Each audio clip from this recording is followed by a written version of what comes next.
कि ताजमहल किसने बनवाया, क्यों बनवाया, कब बनवाया? मिलॉर्ड, ताजमहल दुनिया का 7वां अजूबा है, उसके बारे में कोई दो राय नहीं है। और मैं ये भी नहीं मानता कि ताजमहल के निर्माण की सच्चाई बाहर आने से ताजमहल की छवि धूमिल हो जाएगी, बिल्कुल नहीं। और आज भी मिलॉर्ड आपने देखा होगा कि आम लोगों को इतिहास के बारे में उतना ही पता है जितना कि बताया जाता है, और उसके ऊपर अगर आपने सच्चाई बताने की कोशिश की तो उसे प्रोपेगेंडा कह के खारिज किया जाता है। मिलॉर्ड, बरसों पहले बख्तियार खिलजी नाम का एक दरिंदा भारत आया, उसने नालंदा विश्वविद्यालय को आग लगा दी।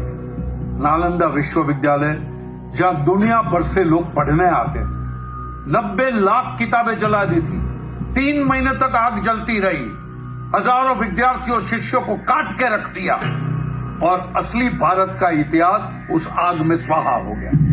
फिर आए अंग्रेज, उन्होंने भी हमारे इतिहास के साथ खिलवाड़ किया और जो मन में अनाप शनाप लिख दिया। और फिर आजादी मिली तो एक नया दुश्मन खड़ा हो गया, वामपंथ।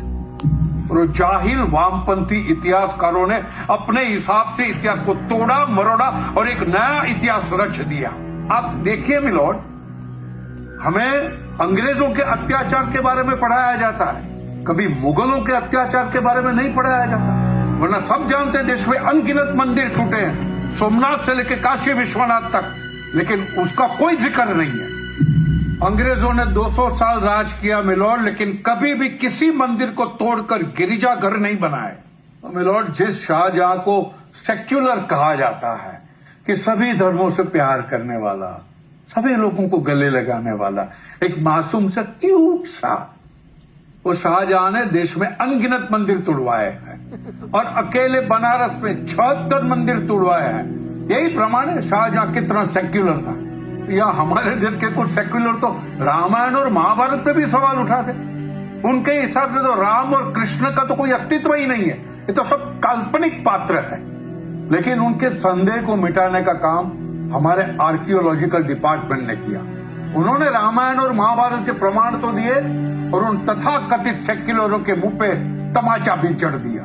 मिलॉर्ड, सदियों से चली आ रही भारत की सभ्यता को बार बार दुनिया भर के लोगों ने खत्म करने की कोशिश की, लेकिन वो कभी सफल नहीं रहे।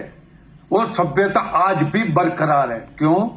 क्योंकि भारत की रग रग में सनातन है। और ये सनातन का अर्थ यहाँ पे किसी परंपरा, पंथ या धर्म से नहीं है। सनातन एक सोच है।